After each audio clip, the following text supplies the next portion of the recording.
In this video, we look at 12 standout iOS 12 features. How's it going, guys? Jeff Benjamin with 9 to 5 Mac. So iOS 12 is here, and one of the biggest features, in my opinion, is its performance. Its speed when working with older devices like the iPhone SE, even going all the way back to the iPhone 5S. In the past, let's be honest, iOS updates used to sort of bog down older hardware, but with iOS 12, it's actually faster. For example, on my iPhone SE, switching apps, launching apps just feels so much faster than before. In previous versions of iOS, you could of course go into Control Center and enable or disable Do Not Disturb like that, but in iOS 12, you have a lot more options simply by 3D touching on the Do Not Disturb icon in Control Center. So you can see here, you can even enable Do Not Disturb until you leave a certain area or until the end of an event. But my favorite new feature in iOS 12 are the enhanced notifications. This is just so awesome. You now get grouped notifications just like that. So you simply tap on a group and you can see all the individual notifications pertaining to that single app within that group. So that is really awesome. Of course, you can take action on individual notifications, or you can take action on an entire group of notifications just like that. So this is such a welcome change in iOS 12, and in my opinion, it's reason enough alone to go ahead and upgrade.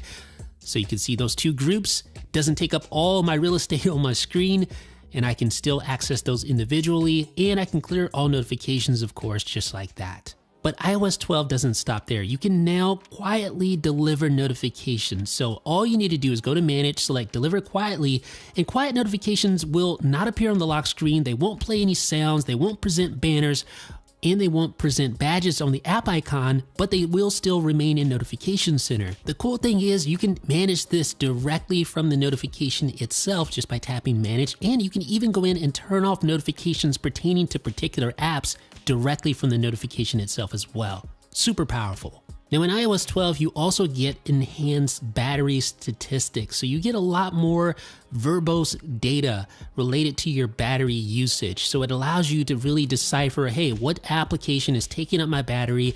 How's my battery usage going throughout the day? How's it doing over a course of a longer period of time? And you can also see individual apps and how their activity is. And those apps are sorted by the most used. So obviously Safari in this case is my most used application with relation to battery.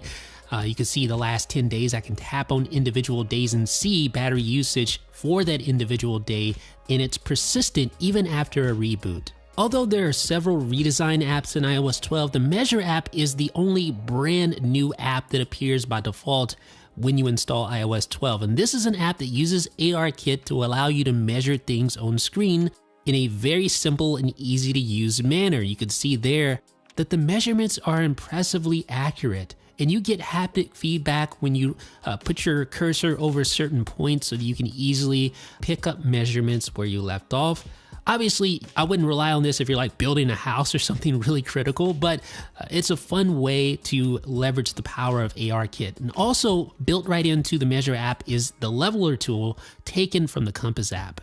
In iOS 12, an emoji on the iPhone 10 gets an upgrade. So you can see here, you now get 30 seconds to record your emoji, and it has tongue and wink detection built right in. But that's not all. There are also 4 additional new emoji characters, including the koala and the T-Rex. There's the koala. That's my favorite new emoji character by far. T-Rex is pretty cool too. And that also has like wink and tongue detection as well.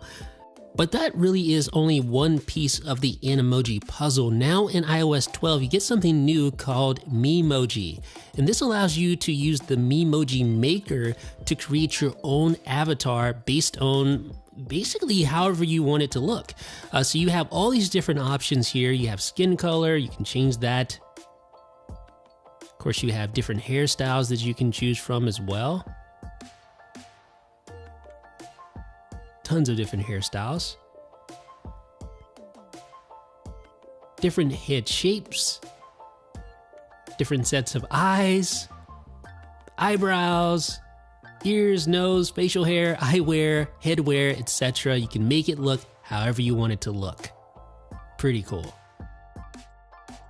Now, another new administration feature in iOS 12 is none other than screen time. This allows you to keep tabs on how you're using your iOS device, whether it be an iPhone or an iPad. You can go in and you can see exactly what apps you've used, how long you've used those apps, and really get a good idea as to how you're using your device.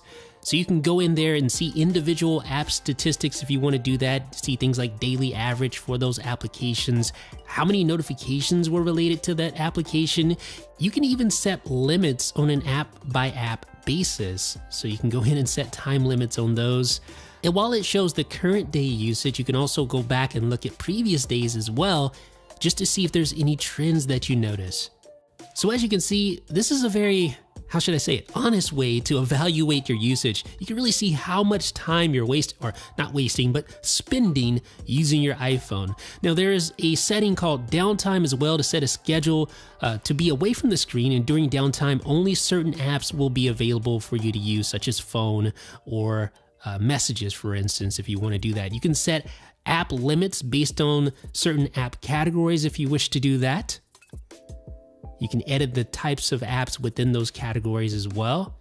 And you also will find always allowed, and that's what I was just talking about, like the phone or messages, if you want to always allow those. You also have content and privacy restrictions, and you can use this to set limits for your children when you have screen time enabled in a family sharing environment. Just a really powerful way to monitor your iOS usage. Now the Photos app gets several enhancements in iOS 12, including sharing suggestions, so it will automatically present photos, groups of photos to share with friends, and suggest those automatically. So now you can just tap the next button and then select which friends you want to share those photos with. And they can also get suggestions on what to share back with you if they're in those photos. Now there's also media types under the Albums tab, and this will show certain types of media in a more streamlined manner. There's also, if you go into the Messages app, select the camera and tap on the special effects button, you can add all sorts of effects to the camera for you to share with friends via iMessage. So I can add an emoji, which will superimpose that emoji on my body, as you can see there. And then you can also, on top of that, add filters and other effects, whether that be first-party effects like these, the text effect, or you can even add third-party stickers as well. So there's annotations you can add in there, different types of shapes. And this works with both photos, static photos, and videos. So you can create really cool videos to share with your friends via iMessage, and I'm sure they'll get a kick out of it, believe me.